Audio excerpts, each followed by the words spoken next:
Welcome back, JDC Family. My name is Jay.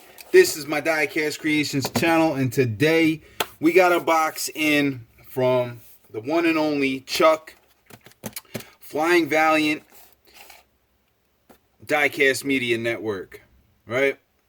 Chuck reached out to me after the interview and the co-hosting that I did on the podcast. He reached out and he was like, "Hey man, I found something that you might be interested in." So he showed me the pictures and I was like, "Yup, abso-freaking-lutely." There was definitely one in here that I don't have, and something that I would like for my collection, right? You guys are about to see what it is in a second, but there was also some extras that I could use for customs. These are rarer castings, not something that you're going to see every day. But Chuck shares a passion for these cars. And it looks like he might have threw something extra in here, so that's cool. Basically, Chuck ended up buying a lot of these Erdl vintage Modifieds, right? And this one right here is Chargin' Charlie Jazumbek. Chargin' Charlie Jazumbek, he is a legend up here in the Northeast modified racing community. Looks like this is issue number 12 from 1993. So it's been 94 release, I guess. Very cool cars. Erdl made these. It looks like this one's got some weathered, something got inside of this package, but that's okay, man. It's in a lot better shape than the one that I have.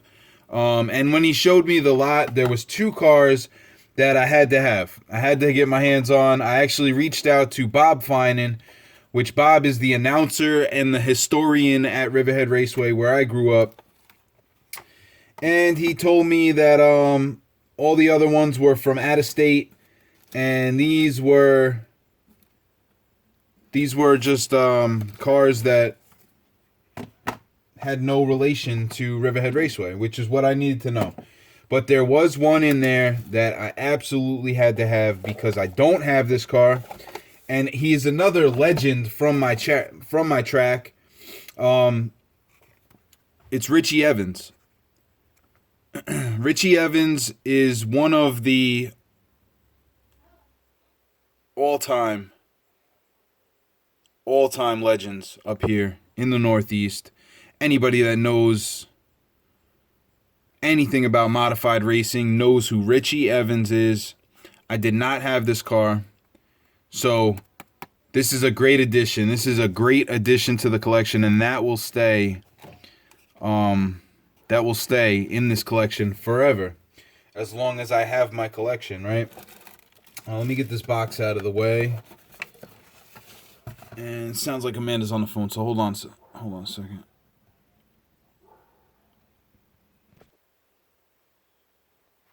All right, we're back. Amanda had got a phone call. I didn't want any of that to be in the background, so I had to pause it, right?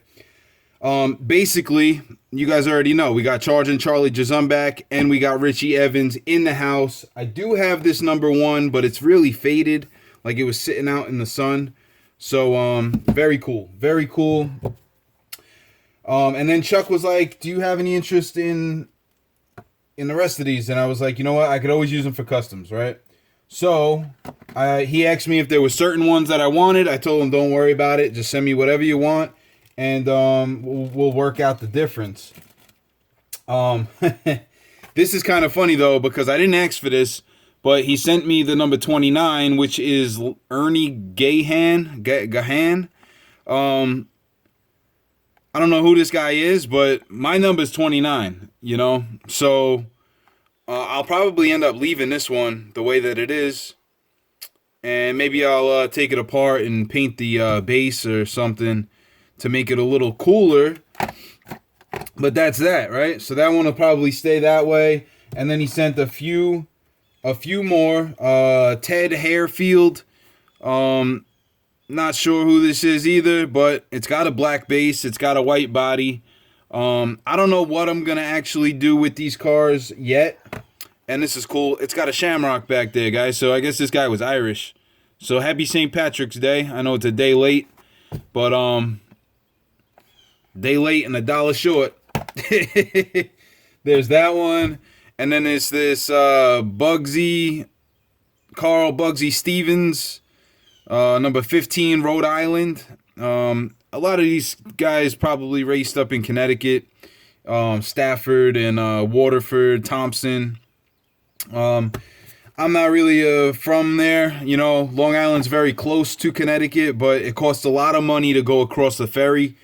So we don't really go up there to race very, very much. You know, every once in a while you'll see a team make the trek up there. But it's vice versa too. A lot of those Connecticut guys, they don't come down to Long Island to race either. So, and if you know anybody from the Northeast, they'll tell you the same thing. The ferry prices are just too much, and you know. Here's another one, Wild Bill Slater. I don't know who this guy is. It looks like his number was V8. Really cool looking car. So that's that. So we got a bunch of these what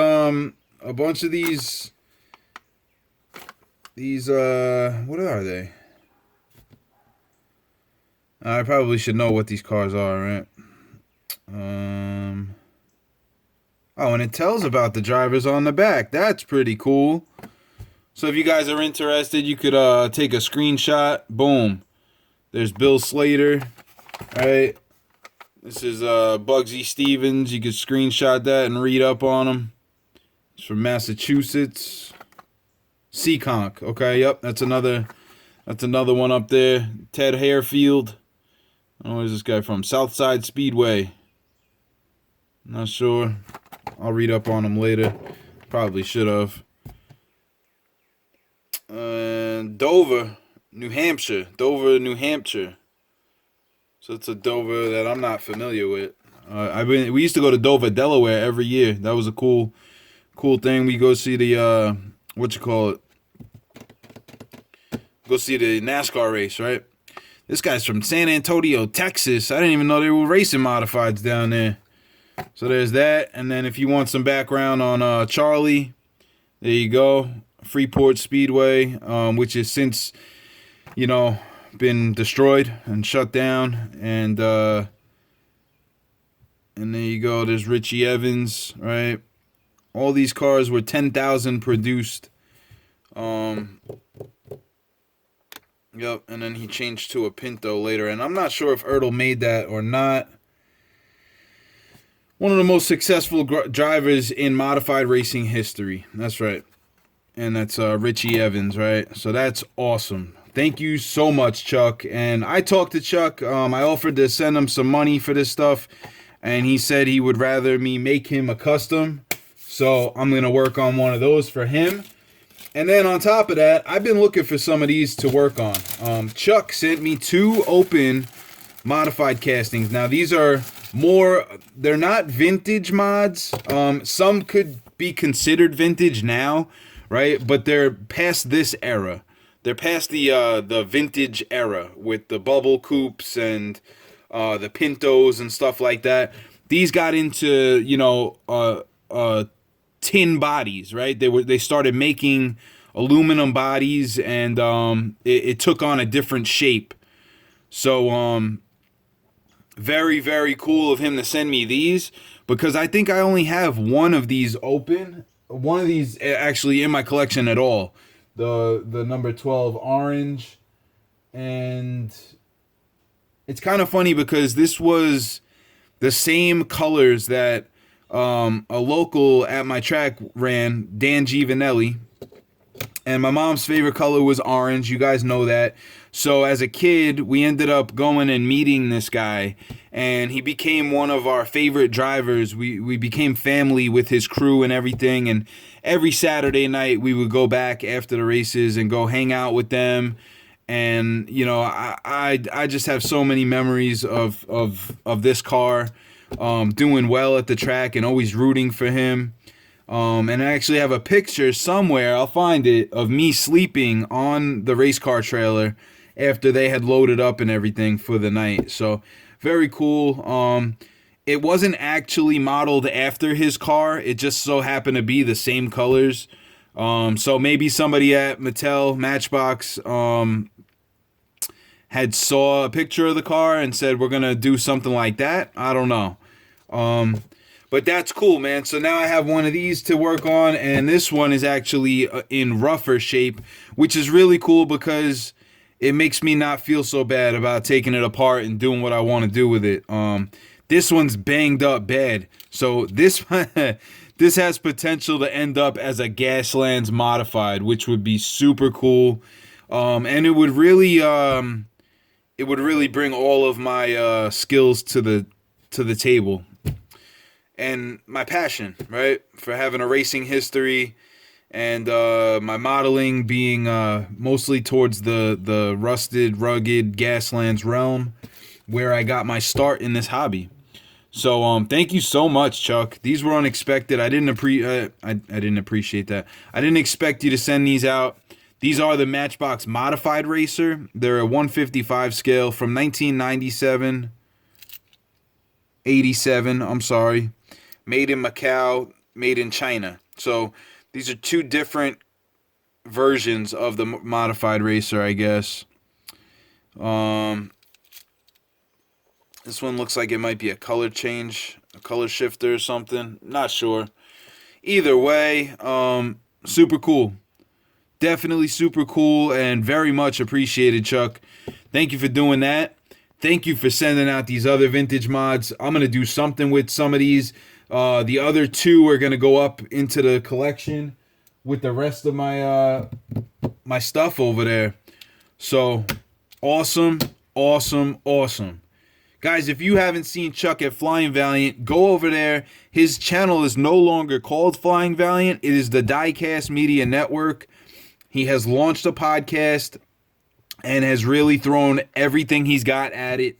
Go show Chuck some support over there at the Diecast Media Network. Thank you so much for sending this out, bro. I will be getting a package out to you here shortly. And that's going to be it for today, and I'll catch you guys on the next one. Peace.